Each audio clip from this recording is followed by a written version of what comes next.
Hello students, हम लोग आज नया लेक्चर लेकर के आए हैं। सेकंड लेक्चर एटॉमिक स्ट्रक्चर का। ठीक है, अभी कुछ दिन यार मेरी तबीयत काफ़ी ज़्यादा ख़राब हो गई थी। माइट भी पॉसिबल था लोग वीडियो में भी मेरी खांसी की आवाज़ सुन रहे होगे, बट अभी क्या बोलते हैं, अभी प्रॉपर फिट एंड फाइन हूँ, तो इसलिए मैं इस लेक्चर को स्टार्ट करता हूँ। ठीक है, तो उससे पहले थोड़ा सा हम लोग आइसोटोप और आइसोबार ये सब कर लेते हैं। उसके बाद हम लोग इन टॉपिक्स को हम लोग स्टडी करेंगे। ठीक है, आज ये टॉपिक्स हैं, देखते हैं यार हम लोग कहाँ तक हम लोग पढ़ पाते हैं। ठीक है, अब पता नहीं यार, साला मैं सेंटर से रिकॉर्ड कर रहा हूँ, ठीक रहेगा नहीं रहेगा पता नहीं, भाड़ में जाए। तो कुछ चीज़ें हैं जो मैं चाहूँगा कि इन सब के बारे में तुम लोग खुद से एक बार पढ़ लेना। ठीक है, जैसे कि आइसोटोप्स, कभी कभार इन चीज़ों पे क्वेश्चंस आ जाते हैं।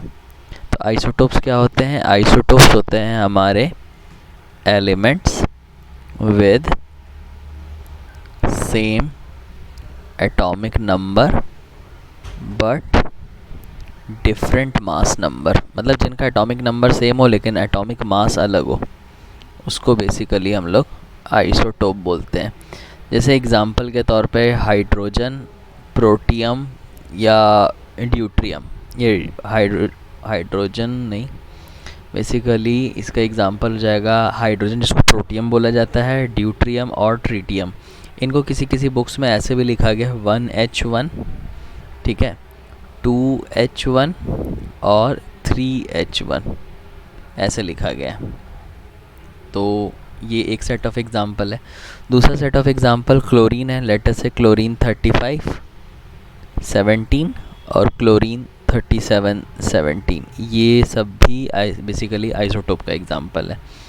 ठीक है, इसके अलावा कार्बन C12 और C14, ये सब भी हमारे आइसोटोप के ही एग्जांपल है। ठीक है, उसी तरह से एक होता है आइसोबार। आइसोबार बेसिकली किसको बोलते हैं? ये हो जाएगा elements with same mass number, मतलब एटॉमिक मास सेम रहेगा but different atomic number. Atomic number तुम्हारा डिफरेंट, मतलब एटम अलग होगा लेकिन उनका मास सेम होगा। भाई ऑब्वियसली ऐसा हो सकता है दो अलग अलग लोग हैं लेकिन दोनों का वज़न सेम है, तो ऐसा पॉसिबल है। जैसे एग्जांपल के तौर पे आर्गन, आर्गन का भी मास 40 होता है और कैल्शियम का भी मास 40 होता है। ठीक है, मैं ज़्यादा दिमाग नहीं लगा रहा, मैं बस इस टॉपिक को जल्दी जल्दी बस मैं पढ़ा दे रहा हूँ। उसी तरह से एक होता है आइसोटोन। आइसोटोन बेसिकली किसको बोलते हैं? आइसोटोन का मतलब एलिमेंट्स विद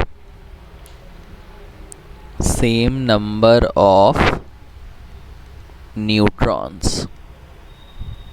ठीक है, जैसे एग्जांपल के तौर पे जैसे मान लो न्यूट्रॉन बेसिकली क्या होता है? एटॉमिक मास और एटॉमिक नंबर का डिफरेंस। तो जैसे मान लो मैंने एक ये लिखा, इसमें न्यूट्रॉन तुम्हारे 8 आएंगे, माइनस करके देख लेना, 14 में से 6 गए 8 आएगा। उसी तरह से 15, और ये भी आइसोटोन का एग्जांपल है, इसमें भी 8 ही न्यूट्रॉन आएंगे। उसी तरह से ऑक्सीजन, इसमें भी आपको 8 ही न्यूट्रॉन मिलेंगे। तो जिसमें सेम नंबर ऑफ़ न्यूट्रॉन हो ना, उसको आइसोटोन बोला जाता है। और उसी तरह से एक होता है iso electronic species. Iso electronic species क्या होती है? इसमें आप एलिमेंट नहीं, इसमें आप बेसिकली आप एलिमेंट भी बोल सकते हो, कंपाउंड भी बोल सकते हो, या फिर आयंस भी बोल सकते हो। एलिमेंट, कंपाउंड और ions having same number of electron, जिसमें सेम नंबर ऑफ इलेक्ट्रॉन हो जाए। ठीक है, जैसे सेम नंबर ऑफ इलेक्ट्रॉन में एग्जांपल अगर मैं बोलूँ तो लेटर से एक एग्जांपल हो जाएगा Cl-, एक हो जाएगा आर्गन, एक हो जाएगा सल्फ़र डाई नेगेटिव, एक हो जाएगा मान लो पोटेशियम प्लस। ये सारे के सारे ना आइसो इलेक्ट्रॉनिक है, मतलब जिसमें इलेक्ट्रॉन तुम्हारे सेम टू सेम हो। जैसे N2O है, CO2 है, इन सब में भी इलेक्ट्रॉन तुम्हें सेम मिलेगा। तो ये सब आपके आइसो इलेक्ट्रॉनिक है। तो ये सारे टॉपिक्स हैं जो मैंने थोड़ा जल्दी जल्दी में इसके पढ़ा दिया। ठीक है, इनसे कम चांस होता है नीट में ही क्वेश्चन आता है, जेई में आने के चांसेस रिलेटिवली काफ़ी कम होते हैं। तो अब हम लोग नेक्स्ट टॉपिक पे आते हैं, जो कि हम लोगों को पढ़ना है, आज हम लोग पढ़ना है James Maxwell electromagnetic wave theory. तो देखो यार, मैंने थ्योरी यहाँ पे लिख दी है, ठीक है। ये थ्योरी कहती क्या है, ये ध्यान सुनना। पहले तो मैं इसको रीड कर दे रहा हूँ कि है क्या, माइट बी पॉसिबल शायद समझ में भी ना आए। कि जब भी आप किसी चार्ज पार्टिकल को एक्सेलरेट करोगे, उससे ईएम वेव निकलेगी, जिसमें इलेक्ट्रिक और मैग्नेटिक फील्ड एक साथ चलेगी और वो एक दूसरे के परपेंडिकुलर होगी, और उसकी वेलोसिटी कितनी होगी, 3 × 10⁶। ये 10⁶ है यार, ठीक है। 3 × 10⁶। एक मिनट रुक जाओ।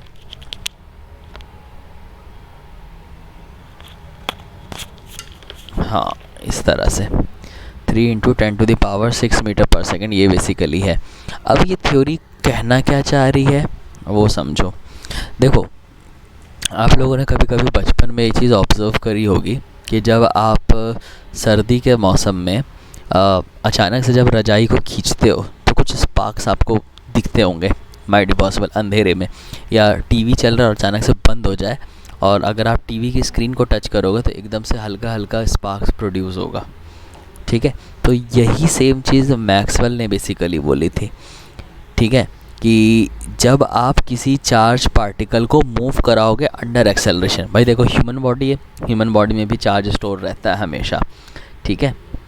अब किया क्या, आपने जब अचानक से रजाई खींची, इसका मतलब जितने भी आपकी बॉडी में चार्ज थे वो अचानक से क्या आ गए, मोशन में।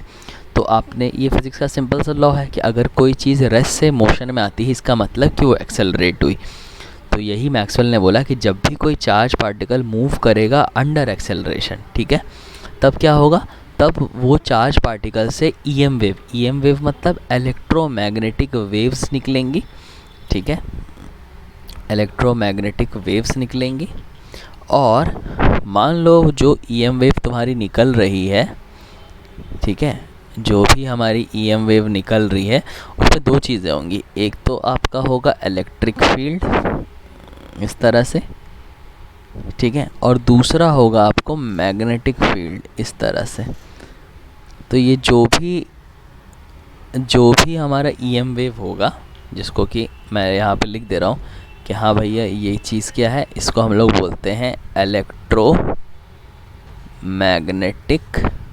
वेव्स, जिसमें ये जहाँ पे ये इंटरसेक्ट करेगा वहाँ पर 90 डिग्री का एंगल बनेगा, जिसमें इलेक्ट्रिक फील्ड और मैग्नेटिक फील्ड दोनों एक साथ चलेंगे, और इसकी वेलोसिटी कितनी होगी, 3 × 10⁶ मीटर/सेकंड। मतलब घुमा फिरा के अगर देखा जाए तो ईएम वेव का दूसरे सरल भाषा में मतलब क्या होता है, लाइट होता है। कि जब भी आप किसी चार्ज पार्टिकल को एक्सेलरेट करवाओगे, लाइट प्रोड्यूस होगी। तो यानी कि मैं कह सकता हूँ कि लाइट के अंदर दो पार्ट होते हैं, एक इलेक्ट्रिक फील्ड और एक मैग्नेटिक फील्ड। ये बेसिकली मैक्सवेल ने ये थ्योरी दी थी।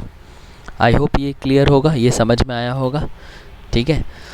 अब इसी को फर्दर आगे बढ़ने से पहले एक टॉपिक हम लोग को जानना है, जो कि पूछ लेता है कभी कभार, टाइप्स ऑफ लाइट। लाइट कितने तरह की होती है, या फिर आप कह लो टाइप्स ऑफ ईएम वेव, कि ये आखिर ये ईएम वेव कितनी तरह के होते हैं। तो सबसे पावरफुल जो वेव होती है इसको हम लोग बोलते हैं गामा रे।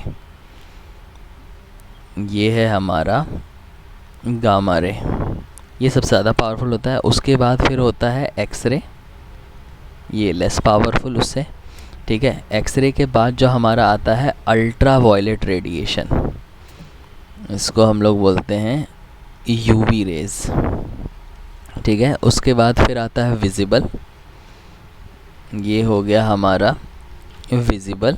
उसके बाद आता है इंफ्रारेड, ठीक है, इसको हम लोग बोलते हैं इंफ्रा रेड रेस, ठीक है। उसके बाद आता है माइक्रोवेव्स, ठीक है। और सबसे लास्ट में आपको आता है रेडियो वेव्स, ठीक है।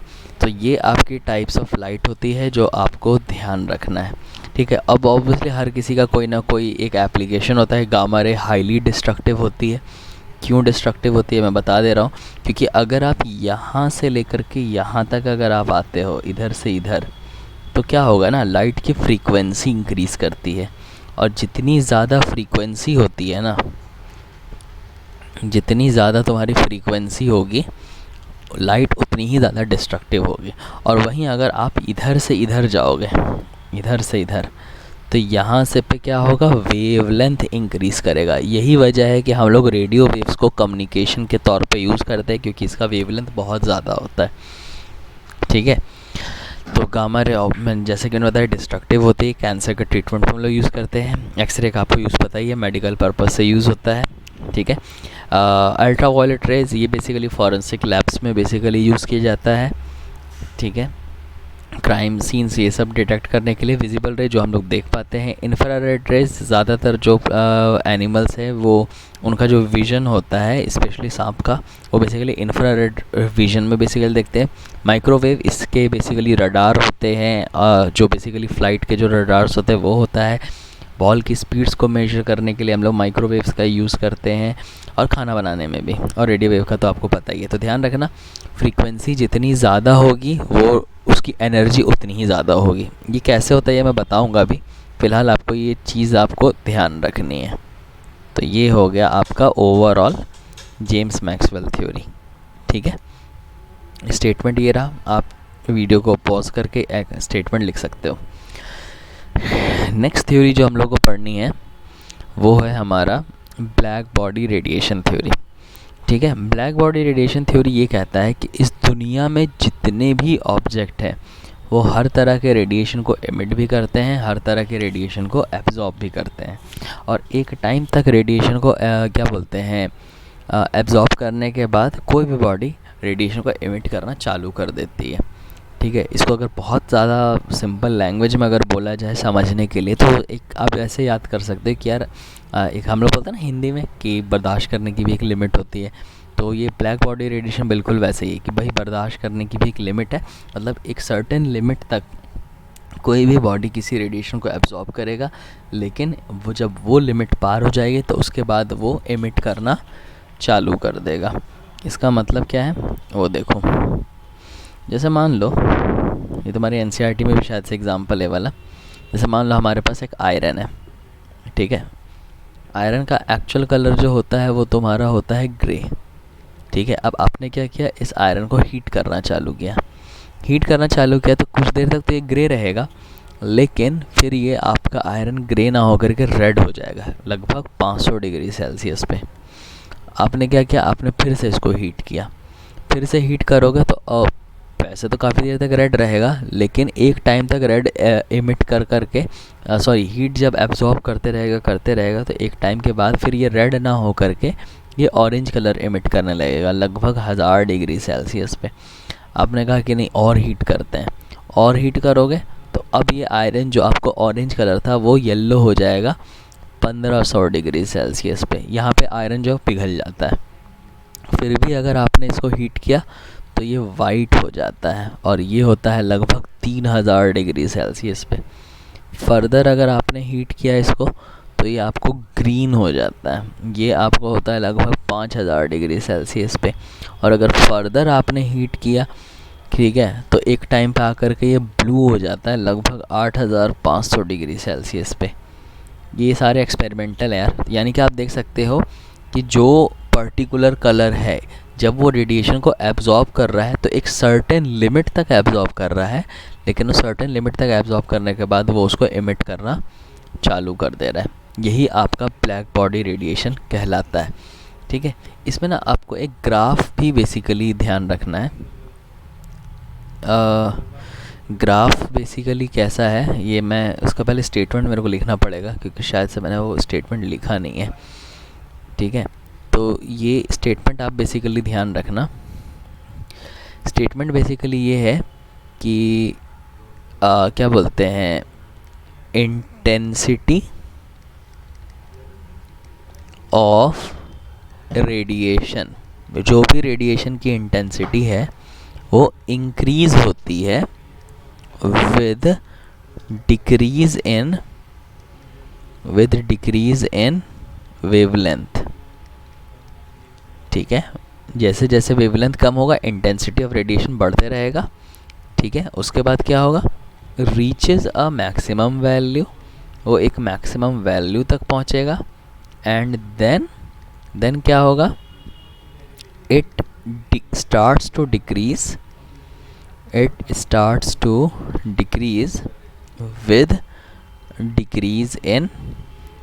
further decrease in wavelength, with further decrease in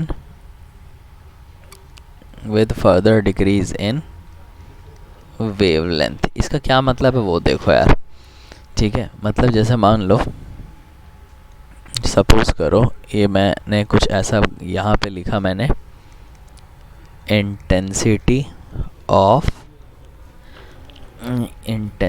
of light, और सपोज करो यहाँ पे मैंने लिखा वेवलेंथ। तो जैसा कि मैंने बोला कि आप जैसे जैसे टेम्परेचर क्या बोलते हैं, जैसे जैसे आप टेम्परेचर जैसे जैसे वेवलेंथ कम करोगे इंटेंसिटी क्या होगी, बढ़ती जाएगी। तो ये देखो जैसे जैसे वेवलेंथ कम हो रहा है इंटेंसिटी बढ़ती जा रही है, ये बढ़ती जा रही है इस तरह से। उसके बाद क्या है, reaches a maximum value. Suppose करो कि ये यहाँ तक पहुँच गया एक मैक्सिमम वैल्यू, ठीक है। अब अगर फर्दर अगर आपने वेवलेंथ को कम किया तो फिर ये इंटेंसिटी भी धीरे धीरे डिक्रीज़ होना चालू हो जाएगी।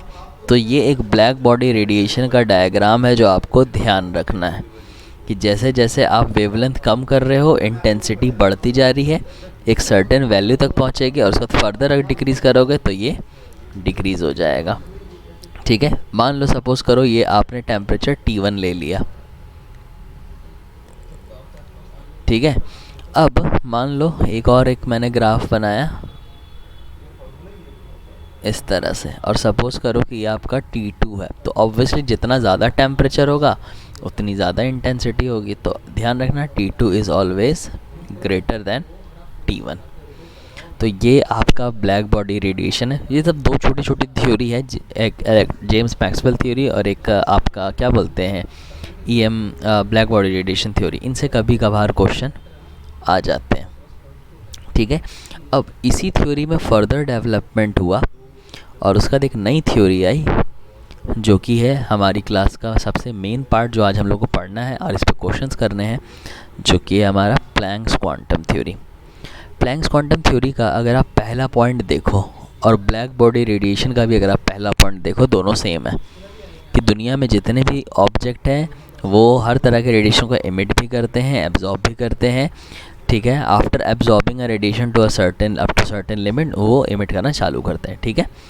अगला पॉइंट प्लैंक्स क्वांटम थ्योरी का ये है कि ये जो भी इमिशन और एब्जॉर्प्शन है ये डिस्क्रीट मैनर में होता है। डिस्क्रीट मैनर मतलब बाय पार्ट। जैसे हम लोग अगर हम लोग पानी पीते हैं तो पानी एक साथ तुम भले से पी जाओ, लेकिन तुम्हें ना चाहते हुए भी घूंट लेना पड़ेगा। ऐसा नहीं कि तुम एक बार में तुम बोतल को एक ही घूंट में पूरी 1 लीटर की बोतल ये कर लो। 1 लीटर की बोतल ले रहे हो तो तुम लेटर से 5-6 घूंट लगाओगे तब जा कर के होगा। मतलब या जैसे हम लोग खाना खाते हैं तो होता है ना, एक रोटी है तो ऐसा थोड़ी कि एक रोटी को एक बार में खा लेते, छोटे छोटे उसके निवाले या टुकड़े बनाते हैं और उसके बाद हम लोग खाते हैं। तो ऐसे ही कोई भी बॉडी जो है वो रेडिएशन को जो भी एमिट या एब्जॉर्ब करेगा वो डिस्क्रीट मैनर में करेगा, कंटिन्यूस मैनर में नहीं करेगा। अब यहाँ पे मैं एक पॉइंट ऐड कर दे रहा हूँ। अब भले से ये डिस्क्रीट मैनर में होता है लेकिन जो टाइम ड्यूरेशन होता है 10⁻⁻12 सेकंड का होता है। इसी वजह से हम लोग को, इंसान को बेसिकली जो भी रेडिएशन का फेनोमेना वो कंटिन्यूस दिखाई देता है, बट एक्चुअली वो कंटिन्यूस नहीं होता, वो डिस्क्रीट मैनर होता है। तीसरा कि ये जो भी इमिशन और एब्जॉर्प्शन हो रहा है इसके सबसे स्मॉलेस्ट यूनिट को हम लोग क्वांटम बोलेंगे। मतलब अगर आपको क्वांटम को अगर समझना हो कि क्वांटम बेसिकली क्या है तो आप ऐसे समझ लेना कि जिस तरह से मैटर के लिए सबसे स्मॉलेस्ट यूनिट क्या होती है, एटम, उसी तरह से एनर्जी की सबसे स्मॉलेस्ट यूनिट को हम लोग बोलते हैं क्वांटम, ठीक है। मैटर की स्मॉलेस्ट यूनिट एटम, एनर्जी की स्मॉलेस्ट यूनिट क्वांटम, ठीक है। लाइट के केस में इसको फोटॉन बोला जाएगा, हीट के केस में इसको फोनॉन बोला जाएगा।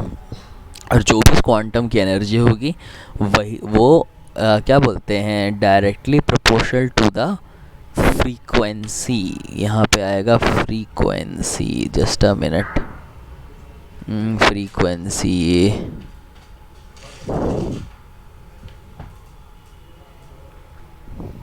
Directly proportional to the frequency emitted और एब्जॉर्ब बाय इट। ये चल रहा है ना रिकॉर्डिंग? हाँ ठीक है। तो याद है यहाँ पे मैंने बेसिकली बोला था कि जितनी ज़्यादा फ्रीक्वेंसी होगी उतनी ज़्यादा एनर्जी होगी। तो ये बेसिकली मैंने यहीं से बेसिकली कहा था, यानी कि मैं कह सकता हूँ कि एनर्जी जो है वो डायरेक्टली प्रोपोर्शनल किसके है? फ्रीक्वेंसी के। इसको हम फ्रीक्वेंसी लिखते हैं, आप चाहो तो एफ भी लिख सकते हो। तो ई जब प्रोपोर्शनैलिटी को हटाओगे तो एक कांस्टेंट आएगा एच न्यू। यहाँ पे जो एच है इसको बोलते हैं हम लोग प्लैंक्स कांस्टेंट। प्लैंक्स कांस्टेंट, इसकी एक वैल्यू होती है 6.626 इंटू 10⁻⁻34 और इसकी यूनिट होती है जूल सेकेंड। ये बेसिकली आपका प्लैंक्स कांस्टेंट बेसिकली होता है। अब हम लोग एक काम करते हैं, इसको फ़िलहाल के लिए हम लोग फर्स्ट इक्वेशन मान लेते हैं। थोड़ा सा मैं इसमें कुछ मॉडिफिकेशन बेसिकली कर रहा हूँ, ठीक है। अब मुझे पता है कि स्पीड किसके बराबर होता है?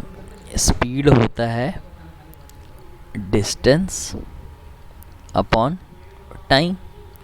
लाइट के केस में स्पीड को मैं c से लिख सकता हूँ, लाइट के केस में डिस्टेंस को मैं लैम्डा लिख सकता हूँ इंटू 1/टाइम, ठीक है। अब हम लोग को पता है 9th क्लास के कॉन्सेप्ट से कि 1/टाइम जो होता है ना वो फ्रीक्वेंसी होता है। 1/टाइम जो होता है वो फ्रीक्वेंसी होता है, यानी कि मैं कह सकता हूँ कि 1/टाइम किसके बराबर? न्यू, यानी कि c किसके बराबर हो जाएगा? Lambda into new. तो न्यू किसके बराबर हो जाएगा? ये हो जाएगा c/लैम्डा। तो जब आप इसको सेकेंड को पुट करोगे, पुट सेकेंड इन फर्स्ट, तो एनर्जी का फॉर्मूला क्या हो जाएगा? E is equal to h c by lambda. ये आपका फॉर्मूला आएगा। और ये फॉर्मूला किसका है? ये फॉर्मूला है हमारा एनर्जी ऑफ 1 फोटॉन। कि मान लो मेरे पास एक लाइट का एक अंश है तो उसकी एनर्जी कितनी होगी ये। तो अगर मान लो मुझे 2 का निकालना हो एनर्जी, तो ऑब्वियसली 2 से मल्टीप्लाई कर देंगे, यानी कि मैं कह सकता हूँ hence energy of n number of photons. तो n फोटॉन्स की एनर्जी क्या हो जाएगी? n फोटॉन्स की एनर्जी हो जाएगी E is equal to n h c by lambda. तो जब भी आपको प्लैंक्स क्वांटम थ्योरी पे कोई भी न्यूमेरिकल आए, हम लोग हमेशा इसी फॉर्मूले को यूज़ करेंगे। और बाय चांस अगर आपको n की वैल्यू ना दी हुई हो तो आप हमेशा n की वैल्यू को 1 लेकर के सॉल्व करना, ठीक है। इसको आप नोट डाउन कर लो यार।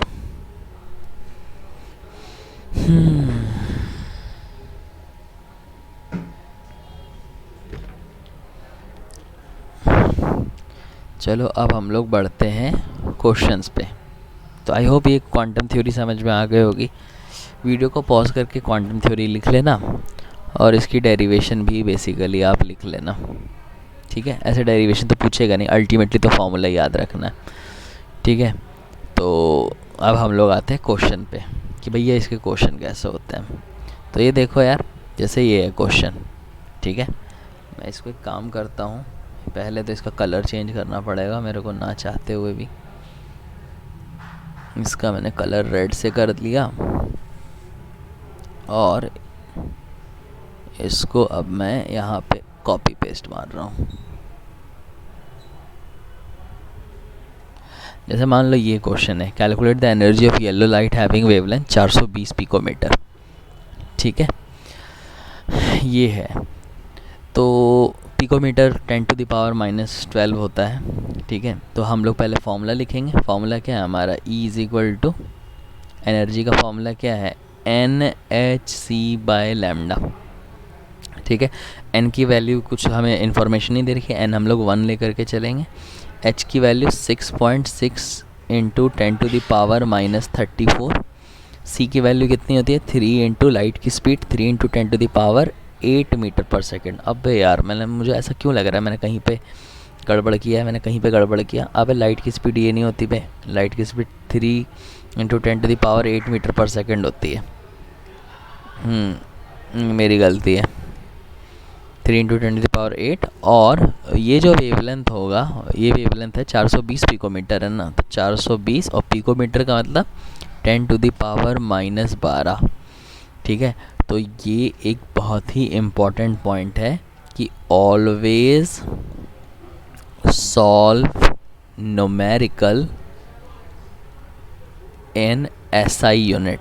जब भी सॉल्व करोगे SI यूनिट में सॉल्व करना। लेंथ की यूनिट मीटर होती है इसलिए मैंने उसमें लिया, स्पीड की SI यूनिट मीटर पर सेकंड होती है इसलिए मैंने वो लिया। अब आप इसको अब एक काम करो, ये है तो मैं एक काम कर रहा हूँ, ये हो जाएगा 6.6 × 10⁻⁻34 × 3 × 10⁸ और ये आपको कितना है, 420 पिकोमीटर है ना। 420 पिकोमीटर, इसको आप ऐसे लिख सकते हो 4.2 × 10⁻⁻10। ठीक है, इसमें ना आप एक काम करना, ये येलो लाइट को काट दो क्योंकि येलो लाइट की वेवलेंथ इतनी नहीं होती। बस खाली क्वेश्चन इतना है कि calculate the energy of light having wavelength इतना।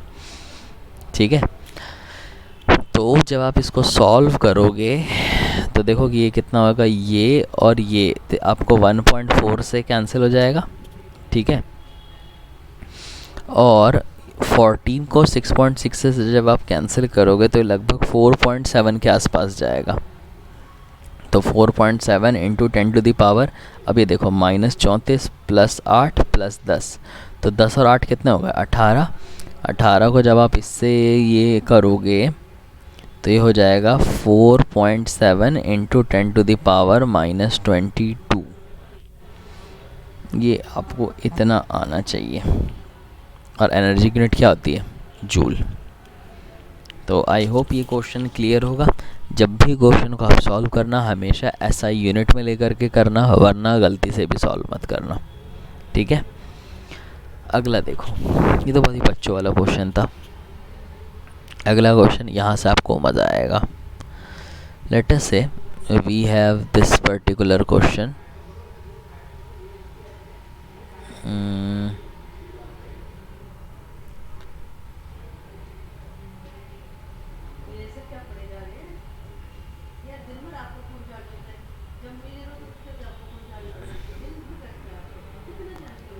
लेट अस से ये क्वेश्चन है हमारा।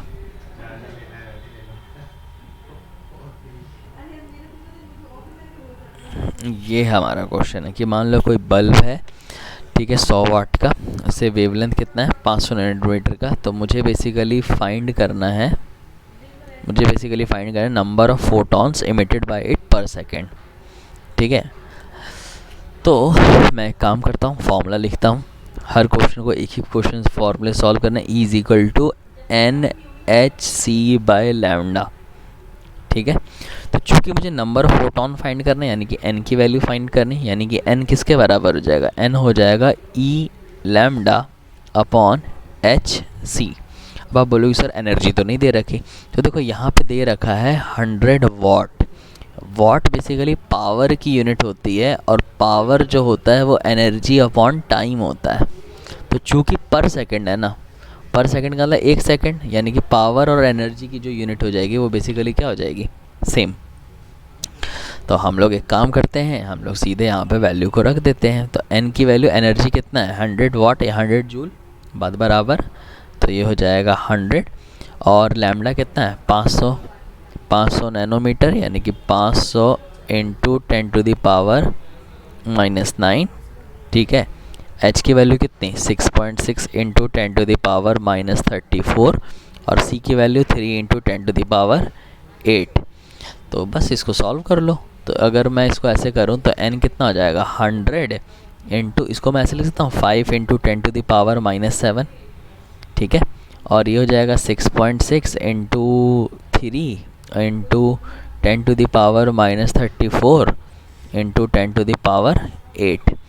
अब आप से जो भी वैल्यूज़ हैं उसको आप सॉल्व करते जाओ। तो मैं इसको डायरेक्ट लिखने जा रहा हूँ, ये तो 500 हो जाएगा। 500, और ये आपको होगा 19.8, और ये कितना होगा 10⁻⁻7 प्लस 34 माइनस 8। ठीक है, तो ये आपको नियर बाय 20 हो गया ना। तो अगर ये नियर बाय आपको 20 हो जाएगा तो ये लगभग 25 के आसपास जाएगा।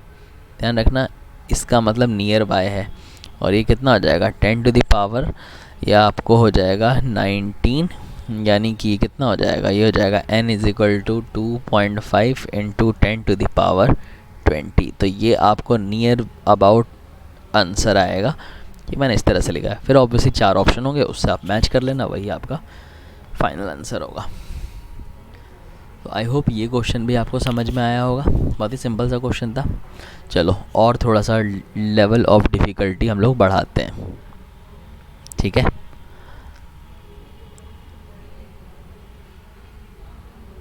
लेट अस से ये क्वेश्चन है,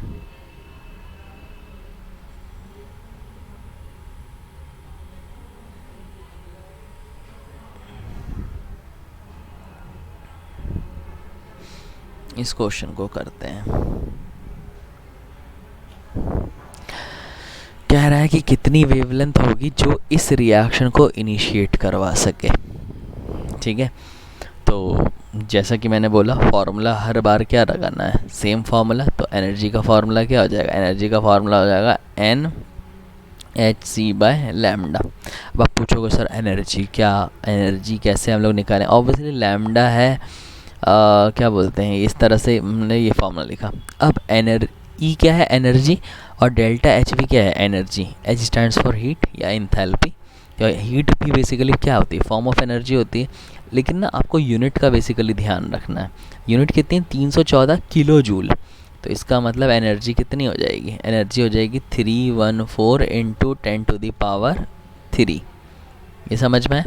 अब आप बोलोगे सर एन क्या लेंगे, एन क्या है, नंबर ऑफ फोटॉन्स। तो यहाँ पे देखो यूनिट में क्या दे रखा है, पर मोल दे रखा है ना, यानी कि मोल का मतलब 6.022 इंटू 10⁻23। एच की वैल्यू मुझे पता ही है 6.6 इंटू 10⁻34। और लैम्डा भी मेरे ख्याल से, सॉरी, सी की वैल्यू कितनी होती है 3 इंटू 10⁸। और मुझे जहाँ तक ध्यान है मुझे लैम्डा निकालना है। बस हो गया। अब इसको आप रीअरेंज कर लो तो लैम्डा की वैल्यू कितनी आ जाएगी, लैम्डा की वैल्यू हो जाएगी, इसको मैं एक काम कर रहा हूँ, राउंड ऑफ माना जा रहा है यार गंदे तरीके से। 6 इंटू 10⁻23 कर लिया, इसको 6.6 इंटू 10⁻34 कर लिया, ये 3 इंटू 10⁸, और इसको नीचे अगर आप कर लोगे तो ये कितना हो जाएगा 3.14 इंटू 10⁵। अब आप सॉल्व कर लो। तो देखो यार नियर अबाउट कैसे सॉल्व करोगे, ये और ये आपको 2 से कैंसिल, 2 छक 12, 12 तो 36, यानी कि लैम्डा यहाँ पे कितना हो गया 36। और ध्यान रखना ये नियर बाय वैल्यू है। और 10 की पावर कितना हो जाएगा 23 माइनस 34 प्लस 8 माइनस 5। ठीक है, तो जब आप इसको सॉल्व करोगे तो -11 हो गया, 36 इंटू 10⁻⁻11, और 8 में से 5 गए प्लस 3, यानी कि कितना हो जाएगा 36 इंटू 10⁻⁻7। लेकिन ये लैम्डा किस में होगा, ये लैम्डा मीटर में होगा। 36 इंटू 10⁻⁻7 मीटर मुझे किस में चाहिए, एंगस्ट्रॉम में चाहिए ना। इसका मतलब इसको मैं एंगस्ट्रॉम में कन्वर्ट करने के लिए -7 मीटर, और मुझे पता है कि एक एंगस्ट्रॉम जो होता है वो 10⁻ कितना होता है -10 मीटर। तो मीटर से मीटर कैंसिल, इसको आप सॉल्व करो कितना आ जाएगा, ये आपको 36,000 एंगस्ट्रॉम आ जाएगा। तो ये आपको फाइनल आंसर होगा। ध्यान रखना ये जो भी मैंने कैलकुलेशन किया है ये रफ़ कैलकुलेशन किया है। ऑब्वियसली 4 ऑप्शन होंगे, उस 4 ऑप्शन में आपको मैच करना पड़ेगा। ठीक है, बाई चांस अगर ये इंटीजर क्वेश्चन होता है तो आपको एग्जैक्टली सारी वैल्यूज़ को सॉल्व करना पड़ेगा और उस हिसाब से आपका आंसर आएगा। ठीक है, तो आई होप ये क्वेश्चन भी आपको क्लियर हो गया होगा। ठीक है, आप वैसे कोई भी क्वेश्चन दो ना तो आप क्वेश्चन को वीडियो को पॉज करके आप सॉल्व करने की कोशिश किया करो। ठीक है, चलो अगला देखो। जस्ट अ मोमेंट, इसको मैं पहले रब कर देता हूँ।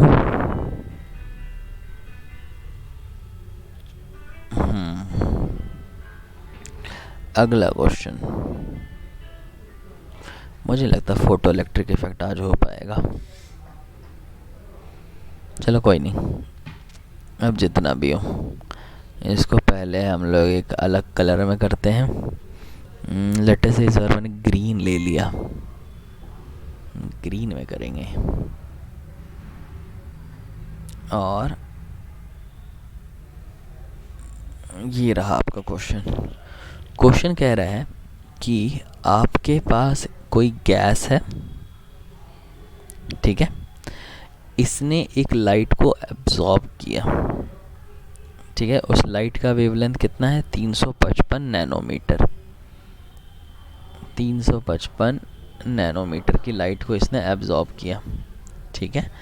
अब एब्जॉर्ब करने के बाद बेसिकली क्या हो रहा है, ये दो अलग अलग लाइट को एमिट कर रहा है, इमिट टू डिफरेंट वेवलेंथ। कह रहा है कि अगर एक का वेवलेंथ 680 नैनोमीटर है तो दूसरे का वेवलेंथ कितना होगा। तो हम लोग आप वीडियो को पॉज करके एक बार ट्राई करो सॉल्व करने की, मैं भी इसको सॉल्व करता हूँ, ठीक है।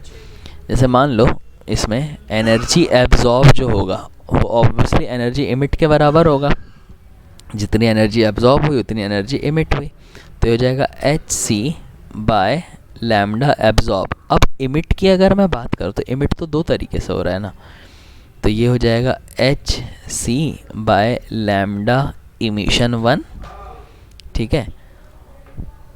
और बल्कि एक काम कर रहा हूँ, उसको थोड़ा सा ऐसे लिख रहा हूँ, energy absorb is equal to energy emitted. अब एब्जॉर्ब तो इसने एक ही बार किया, लेकिन इमिट तो ये दो बार कर रहा है ना, E1 प्लस E2, दो अलग अलग।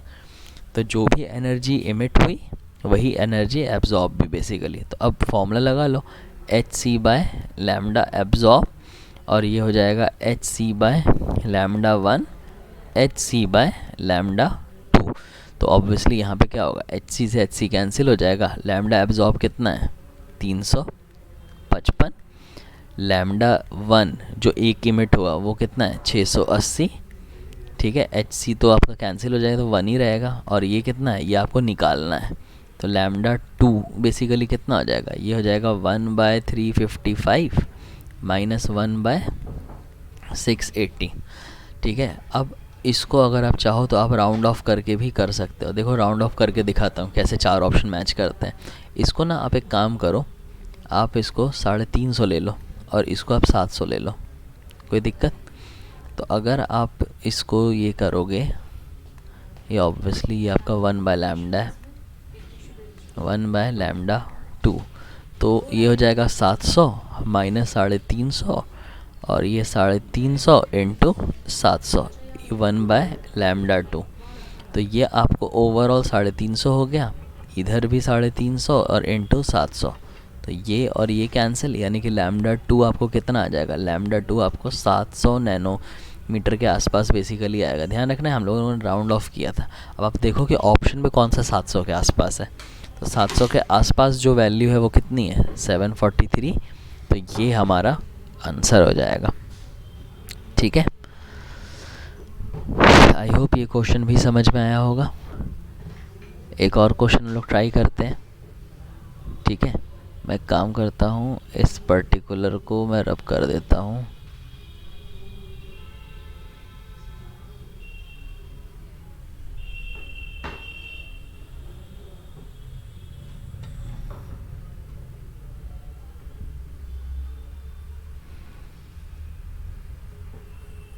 इसको हम लोग ट्राई करते हैं अब इस क्वेश्चन को। आप लोग भी वीडियो को पॉज करना और वीडियो को पॉज करने के बाद क्वेश्चन को सॉल्व करने की कोशिश करना, ठीक है। क्वेश्चन कह रहा है कि कोई डाई है, वो 4000 के रेडिएशन को एब्जॉर्ब कर रहा है और 5000 के रेडिएशन को एमिट कर रहा है। अब कह रहा है कि अगर आपका सिर्फ 40% ही लाइट अगर आपका इमिट हुआ तो बताओ एक रेशो किस चीज़ का कितना इमिट हो रहा है और कितना लाइट एब्जॉर्ब हो रहा है, मतलब n की बेसिकली मेरे को वैल्यू बतानी है। तो मैं यहाँ पे इसको सॉल्व करने के लिए ये लिख सकता हूँ कि अकॉर्डिंग टू क्वेश्चन, ठीक है, if only 40% of radiation absorb is emitted out, मतलब जो भी इमिट हो रहा है वो कितना हो रहा है, 40% जितना भी एब्जॉर्ब हुआ उसका, जो भी इमिटेड है, देखो ध्यान से पढ़ो, if only 40% of radiation absorb is emitted out, कि 40% का जो भी एब्जॉर्ब हुआ वही इमिट हो रहा है।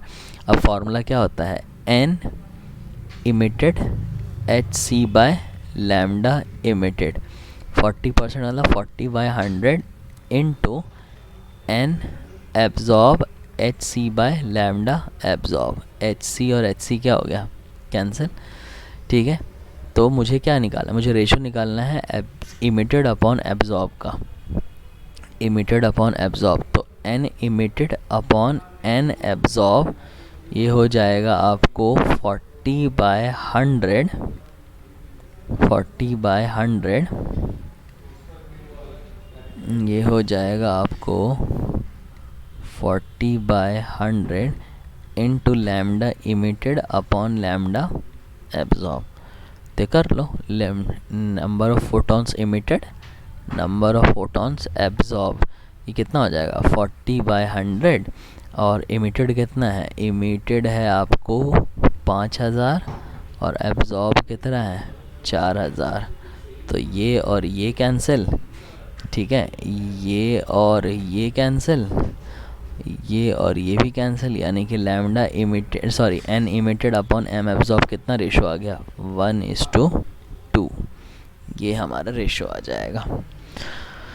तो ये बेसिकली आपका फेनोमेना है, ये आपका कॉन्सेप्ट है। तो आई होप आपको पूरी तरह से प्लैंक्स क्वांटम थ्योरी पे जो भी क्वेश्चंस है वो अच्छी तरह से क्लियर हो गए होंगे, ठीक है।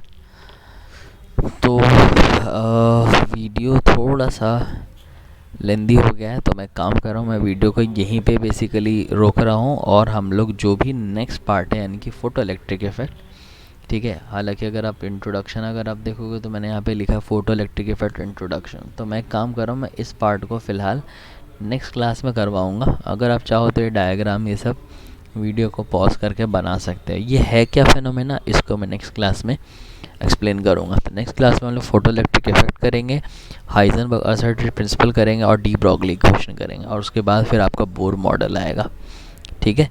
तो नेक्स्ट क्लास भी बहुत इंपॉर्टेंट है। आई होप ये पांचों क्वेश्चन आपको अच्छी तरह से क्लियर हो गए होंगे, ठीक है। तो बाकी आप लोग भी अपनी तरफ से प्रैक्टिस जारी रखो, एंड मैं कोशिश करूँगा कि जल्द से जल्द इस चैप्टर को भी मैं फिनिश कर सकूँ, ताकि हम लोग नेक्स्ट चैप्टर यानी कि पीरियोडिक क्लासिफिकेशन जो है वो हम लोग स्टार्ट कर सकें, ठीक है। चलो फिर बाय।